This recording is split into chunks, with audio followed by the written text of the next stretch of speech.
Merhaba sevgili yatırımcılar. Bugün finans tarihinin muhtemelen en büyük olaylarından birisine hazırlık yapacağız. SpaceX'in halka arzı. Herkes uzaya gidiyoruz, parayı katlıyoruz modunda Twitter, forumlar, haber siteleri şimdiden Elon Musk bizi zengin edecek naraları atıyorlar. Ama durun, bugün size herkesin konuştuğu roketleri değil, kimsenin konuşmadığı yatırımcı riskini de anlatacağım. Şu an piyasada konuşulan 1,5 trilyon dolarlık senaryoların arkasında ne var? Bu trene atlamak mantıklı mı yoksa büyük bir değerleme balonuna mı çekiliyoruz? Bu videoda bittiğinde SpaceX haberleri önünüze düştüğünde sürünün değil profesyonellerin gözüyle bakacaksınız. Umarım ki videom sizlere fayda sağlar. Bu video genel olarak yaptığım araştırmalar sonucunda edindiğim bilgiler doğrultusunda hazırlanmıştır. Bu yüzden de asla ama asla yatırım tavsiyesi içermemektedir. Yine kendi araştırmalarınızı yapmayı lütfen ihmal etmeyin. Videonun gidişatına göre yorum yapmayı lütfen ihmal etmeyin. Aşağıdan da kanalıma abone olursanız çok mutlu olurum. Hazırsanız videomuza başlayalım.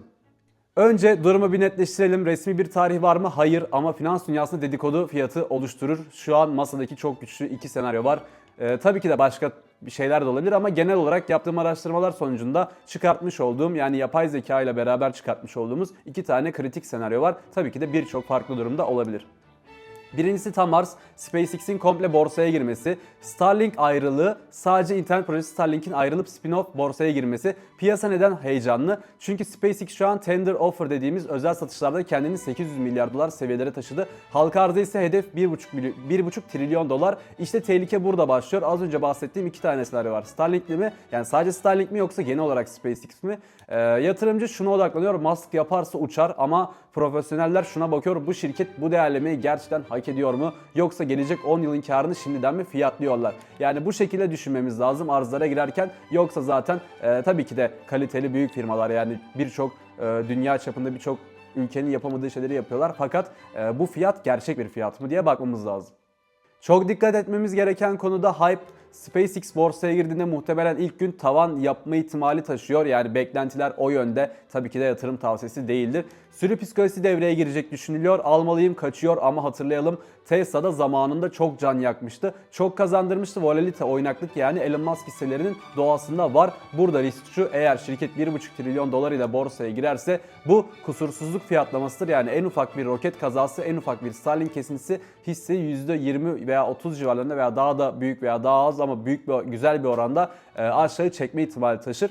Sürü isim satın alır, profesyoneller rakam satın alır. Bu yüzden de rakam satın almaya bakın. Şu anki raporlar 2026 civarını işaret ediyor. O güne kadar duyacağınız her kesin tarih haberi sadece spekülasyondur. Yani resmi bir açıklama gelmediği sürece haberlere çok da aldırış etmeyin, ama kulak aşinalığınız tabii ki de olsun.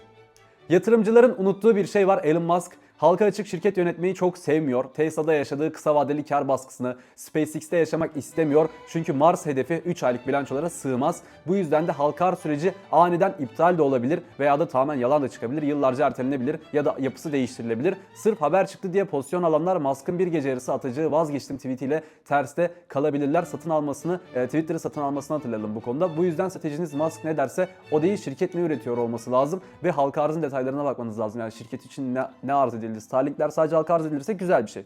Ama SpaceX'in geneli halka arz edilirse bu çok farklı bir şey ki Elon Musk'ın da zaten bunu sıcak bakacağını çok düşünmüyorum. Bakıyorsa da mutlaka farklı bizim bilmediğimiz, tahmin dahi edemeyeceğimiz bir sebebi vardır. Çünkü adam Mars'ta bir koloni kurmak istiyor ve buna neden ortak yapıp da SEC'i, bütün sermaye piyasaları kurullarını, ülkesindeki falan bunları katsın? Akıllı para şu an ne yapıyor biliyor musunuz? Heyecanlanmıyor, bekliyor. Neyi bekliyor? İzahnameyi, yani S1 dosyasını bekliyor. Şirket resmi başvuru yapıp rakamlarını dökmeden, Starlink'in abone sayısını, roket maliyetlerini net görmeden girmek kesinlikle bir kumardır veya da yani bilinçsiz bir yatırımdır. Profesyonel strateji şudur: halka arzın ilk günü oluşan o devasa köpüğün, yani hype dediğimiz balonun sönmesini beklemek. Genellikle büyük halka arzlarda fiyat önce uçar, sonra gerçek değerine oturur. Sürü zirveden alır, sabırlı yatırımcı düzeltmeden alır, ama tabi burada da yani kesinlikle alın veya satın diyemezsiniz kimseye, çünkü belki de birdenbire arz olduktan sonra çok daha yükselecek veya da çok daha düşecek. O yüzden de asla bu söylemlerimi yatırım tavsiyesi olarak algılamayın. Kendi araştırmalarınızı yapmanızın öneminden bahsediyorum şu an. Gelelim SpaceX için 3 tane altın kuralımıza. Eğer bu halka arz gerçekleşirse bugün, yarın veya 2027'de veya başka bir zamanda hayatta kalmak için şu 3 tane kuralı edinmemiz lazım. İlk gün fırtınasından, yani nacizane olarak söylüyorum, kesinlikle yatırım tavsiyesi değildir. Defalarca kere tekrar ediyorum ama lütfen öyle anlaşılmamasını istiyorum. Yani öyle anlaşılacak bir şey söylemiyorum. Sadece vicdanım sızlıyor, çünkü istemeden kimsenin karına veya zararına ortak olmak istemem. O yüzden söylüyorum. Fırtınasından uzaktan izlemekte ya da uzak durmakta ya da çok temkinli girmekte fayda var. Açılış zili çaldığında fiyat piyasa değil duygu belirler çünkü. O toz bulutunda önünüzü göremezsiniz ve çok daha farklı fiyatlamalara karşılaşabilirsiniz. Belki aşağı yönde, belki de yüksek yönde. Sonuçta kar bile edecek olsak bunu bilinçli bir şekilde etmemiz lazım ki yarın başka bir büyük şirket arz edildiğinde yine bilinçli bir şekilde kar etmiş olalım. Yani burada parasına bakmayın. Bence bilinçli olarak hareket yapmaya bakın. Gerçekten bir halka arza nasıl yatırım yapılması gerekiyor? Bunları bence öğrenin, bunları araştırın. İkincisi Starlink mi SpaceX mi sorusu. Eğer sadece Starlink arz edilirse bu nakit akışı olan bir iştir, daha güvenli olur. Ama komple SpaceX arz edilirse bu Mars hayalidir ve çok daha risklidir. Neye ortak olduğunuzu mutlaka bilmeniz lazım. 3 yedek akçe tutun, yani yedek paralar tutun kendinize. Bu tip hisseler portföyün tamamıyla alınmaz. Çünkü düşüşleri de çıkışları da sert olurlar ki işin ucunda Elon Musk varsa eğer ki mutlaka sert olur. Yani uzun lafın kısası bir değerlendirme yapacak olursak sizlerin bilinçli bir şekilde yatırım yapması için bunları detaylı bir şekilde araştırmanız lazım ve takip etmeniz lazım. Neye ortak olduğunuzu, Elon Musk'ın SpaceX içerisinde neyi arz edeceğini, nasıl arz edeceğini, ne tarz şeyler yapacağını bilmek lazım. Şu anda ortada sadece bir söylenti var.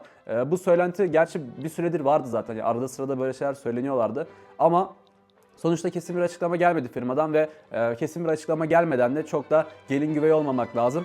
Bu videoyu bilgilendirme amaçlı yaptım çünkü herkes SpaceX'i işte basın, yatırımlar yapın, uçacaklar, kaçacaklar falan tarzında söylemlere girmeye başlıyor böyle şeyler duydukça ve maalesef ondan sonrasında kaybediyoruz yatırımcılar olarak. Ama tabii ki de sizler kaybetmeyin diye sizlere umarım ki bilinçlendirebilecek bir video olmuştur. Detaylar açıklandığı zaman tekrardan bir video yapacağım zaten. Bu sadece söylentilerin üzerine çekilmiş bir video.